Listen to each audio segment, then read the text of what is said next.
Hello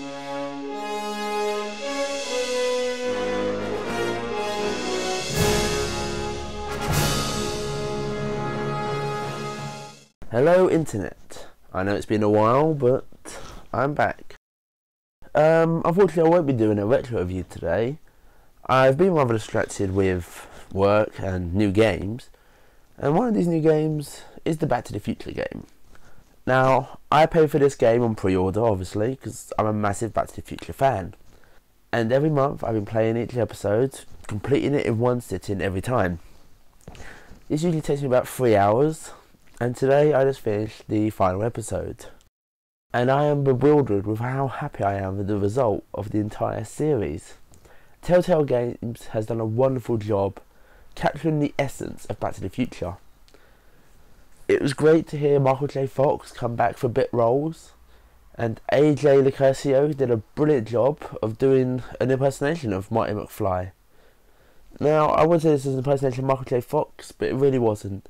I've seen Michael J. do so many roles, but Marty McFly is a unique role, a unique character, and AJ picked this up perfectly. Now, to truly understand the games, we have to talk about each episode. So we'll start at the beginning and work our way through. Episode 1 sets up the story basically after the end of the third film. It has a nice build-up. I don't want to ruin anything about the story, but it has a nice build-up, building up to Doc Brown and the past. It's based in 1931 for the most part, where we reunite with Doc and the younger version. This brings up a lot of difficulties because of the time stream. Now, anyone who's watching the original trilogy will know all about what I'm on about.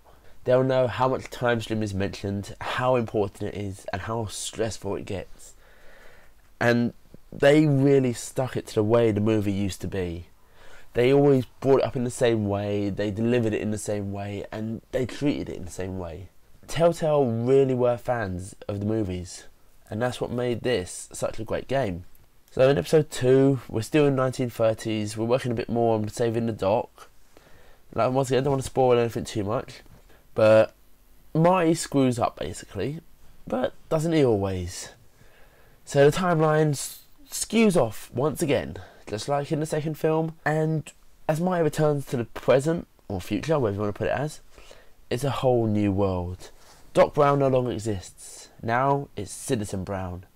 A really dark mirror image to the Doc Brown we know and love, that light-hearted scientist who always makes you smile, who always makes you laugh.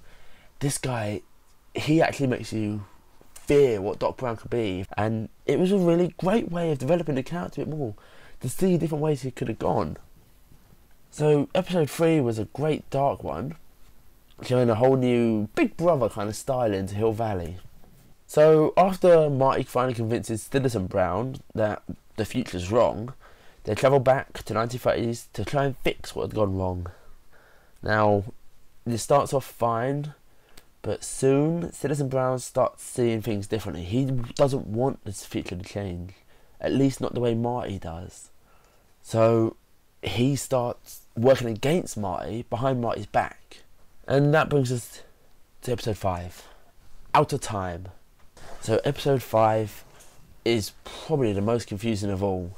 We start off with Marty waking up after he's inspired young Emmett Brown to be a scientist again.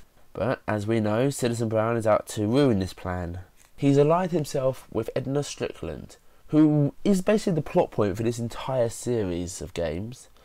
She's introduced in the first part and has a major role in all 5 episodes.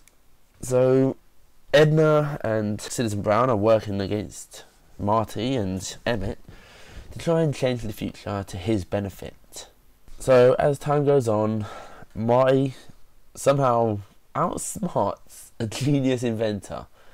I guess, you know, he's blinded by his desires rather than what's right, so Marty wins. But there's a consequence. Time has been altered and Hill Valley no longer exists. But that doesn't mean that everything's fallen apart just yet. The timeline is taking a while for the ripple effect to reach up with Marty and Doc, so they have limited time to save the day. So they find old Edna, who travelled back in time and caused the ripple effect to take place. So as the story develops, we must convince older Edna to reveal what happened and when it happened.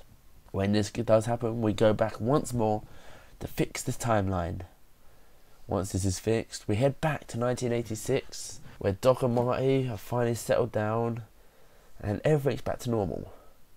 Until actually, you know, I'm not going to tell you. That would just ruin the ending.